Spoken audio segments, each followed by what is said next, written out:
channel. My name's Tabby and I make videos on motherhood, fashion, beauty, interiors, vlogs and everything in between. So if you're new to my channel, I'd love you to stick around and subscribe. And today I'm going to talk about taking baby swimming.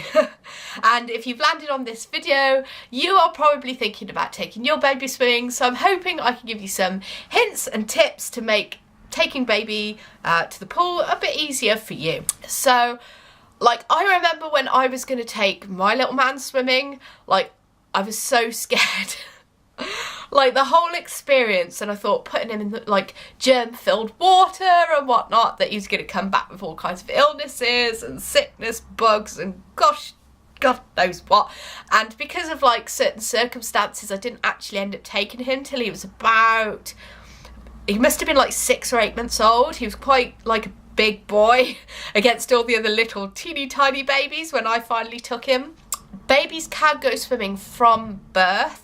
Like, you don't have to wait for their vaccinations, and that's because kind of the chlorine in the water in the pool kills off any germs and bacteria and whatnot, so it is perfectly safe for little babies to go swimming. And there's all kinds of like added benefits.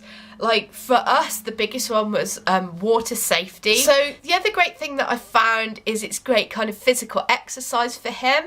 Like, he's quite a strong boy, and I put that down to his swimming because obviously all the additional exercise he gets, all the kicking and whatnot, it's so good for strengthening their legs and their arms. And it also really gives their lungs a workout, and like mentally it gives their brain a workout. There's new things for them to learn, new things for them to think about.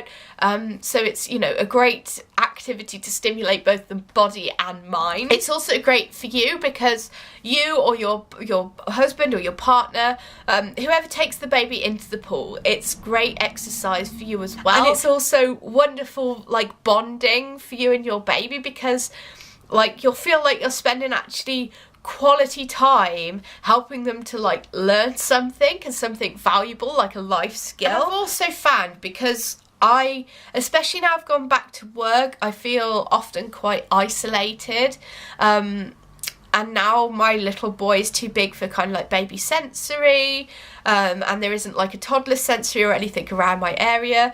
So, and because I work all week, I can't make any like the week groups. So I actually find that the swimming is a really great opportunity for me to get amongst other parents, other mums, other dads, and like speak to them and their experiences and make friends and have a bit of chat and all that good stuff. So the next thing that we deliberated on was whether to go to and pay for classes or not. The classes that we have actually chosen, we did choose to go to classes, and I think they're about £16 a session, which is actually really expensive, like when you first think about it. But actually thinking that you're getting a trained swimming teacher, a pool that is brought up to a warmer temperature, an accredited class, a structured class, part of the pool where other people kind of can't come into, a safe environment, you know, all these good things. Actually, it like when you work it out from their business perspective, just probably about right. And obviously, like, if you're paying for classes, then they have to adhere to health and safety guidelines as well, which means your baby or toddler is going to be much safer in the pool. I mean, obviously there's going to be lifeguards in any pool, but if you've got a properly trained swimming teacher, which has to actually adhere to kind of proper guidelines, then obviously just that extra layer of kind of red tape is there to protect you, so it's just a bit more peace of mind as kind of a parent. If you're like me and you're a completely naff swimmer, then classes are probably the way to go, because I don't really know what I'm doing or how to like swim myself. I just kind of doggy paddle and get on with it. So if you're like me, then classes are probably a great idea, because obviously they're professionals, they know what they're doing, they know proper swimming techniques and all that kind of stuff. So from that perspective, classes are brilliant. There's also kind of structure to the lessons, so kind of one lesson is always building upon the last lesson, so your child is always learning something new and always progressing, which is something that I don't think I could give like as a doggy paddler. So we actually chose Water Babies because it's a class that's kind of local to us, and it's really lovely because when we joined up We got a free little like neoprene nappy, and there's badges that you get like every time you complete one of their like chapters. So you get swimming badges, you've got a book with stickers to fill out. It's really nice for you to fill that in so that you're making kind of those memories so that you could show them in the future. So that's what I liked about Water Babies, but there are loads and loads and loads of companies out there offering swimming lessons, so obviously you pick what works best for you. So lastly, I thought I'd just show you what we take in our swimming bag and why. This is actually the bag I take swimming. This is a iridescent number just from Primark. I think it was like £3 or £5 or something. And yeah, I just thought this looked like mermaidy scales and nice swimming pool colours. Really great reason to buy a bag. Didn't buy it because it's practical or got the right compartments or waterproof. Bought it because it's shiny. So the one thing that you're probably massively worried about is floaters. Let's be honest. This is the one thing when we think about taking babies swimming is at the forefront of our minds, whether we admit it or not. But good news. Swimming nappies are not designed to absorb, they are just designed to contain. So these are the Huggies Little Swimmers, which are the ones that we've always used, and they're quite tight fitting, and that is to make sure that any poo or pee just remains in here as much as possible. And stops it from getting out into the pool. Never had an accident with these, they've always been brilliant. They're nice and elasticated, lovely elasticated sides. I would recommend these. Pretty easy to get on and off. That's just what they look like there. They've got lovely designs on to help your little one be a bit more enthusiastic about putting them on. So yeah, don't panic about anything escaping in the pool. These will get you sorted out. But what we do is use a neoprene nappy, such as this one, over the top. This kind of gives you a double nappy system, which Water Babies make you use anyway, just to make sure that nothing escapes. And these come up like quite Simon Cowley, they come quite high up, and they're very, very snug fitting around the legs and whatnot. So this combined with this makes sure you won't have any embarrassing red-faced moments when they evacuate the pool and bring out the floater net and go chasing and everybody's looking at you. That's not going to happen, so relax. So these just came off eBay. There's loads and loads of designs that you can get. You can also get the matching neoprene wraps, which are like a bodysuit that kind of fastens with Velcro over the shoulders and around the middle, and is great for smaller babies, tiny babies, just to keep them really, really warm, like in the water. And if you are going to go to a public pool where the water temperature isn't brought up specifically, then I would recommend that you wrap them in a neoprene nappy and a neoprene wrap. Then I just choose to put my little boy in a little onesie. I don't think these add actually any warmth protection. In fact, they might do the opposite, but he seems to prefer having it on rather than off.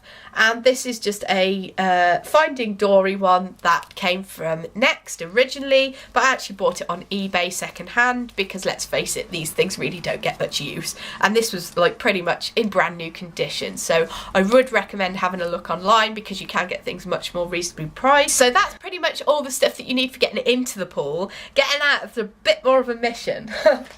So the first thing I recommend is taking a towel poolside, not baby hooded towels because they are just too small. I'd recommend just taking a normal standard towel, a nice big towel, so that you can wrap baby right up in it and take them into the changing room.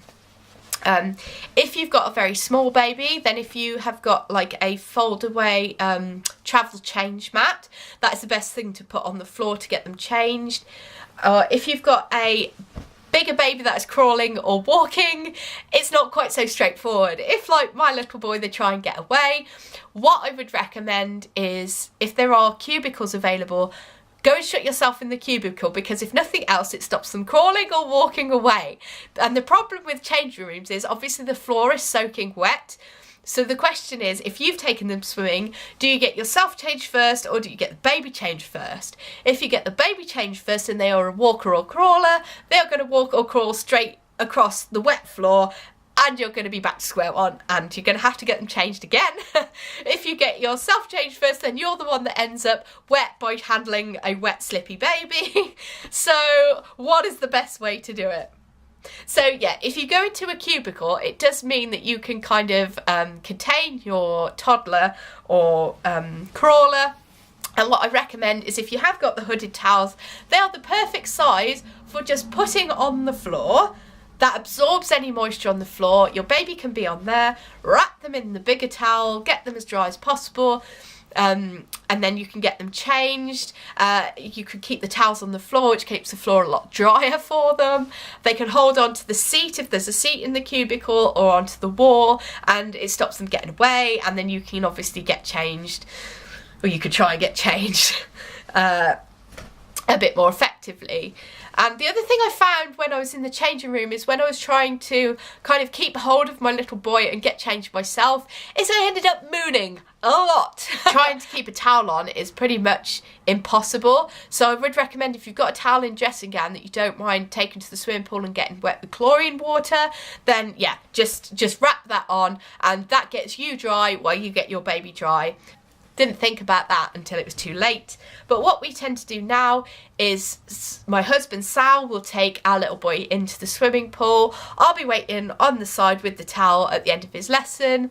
I wrap him in the towel, get him changed while my husband gets changed, and then by the time I've made it out the swimming pool, my husband is changed, had a shower and got out the swimming pool. So that works really, really well. So even if you haven't got like a partner, if you can get a friend or mom or whoever to come along and help you, it really does make a huge, huge, huge difference. Things I pack in our swim bag is always some water wipes, just in case there is an accident, nappy cream, because I always put this on his bottom when I change him, whatever. This is my favourite one. It's the Vileda Calendula, I cannot say this, nappy change cream, some talcum powder, which I know is a bit kind of hit and miss for people these days, but I just find this really helps. I use a little bit in the armpits, crease at the arms, creases at the back of the knees and between the toes, just to make sure that everything is really, really dry. Pack a nappy. You don't want to take like rucks and rucks of bags into the changing room. On the very first lesson that we went to, I had rucks and rucks and rucks of bags. I took a swimming bag for baby, I took a swimming bag for me, and I took his usual change bag. Totally not necessary, okay? Just take the baby swimming bag with a nappy in there and you'll be absolutely fine, because obviously the clothes that your baby's wearing, just put them in an outfit that is easy to get them in and out of. So it's easy to get them out of and get them changed, and easy to get them back in afterwards. So all you will actually need different is a clean nappy. Would recommend you take a hat.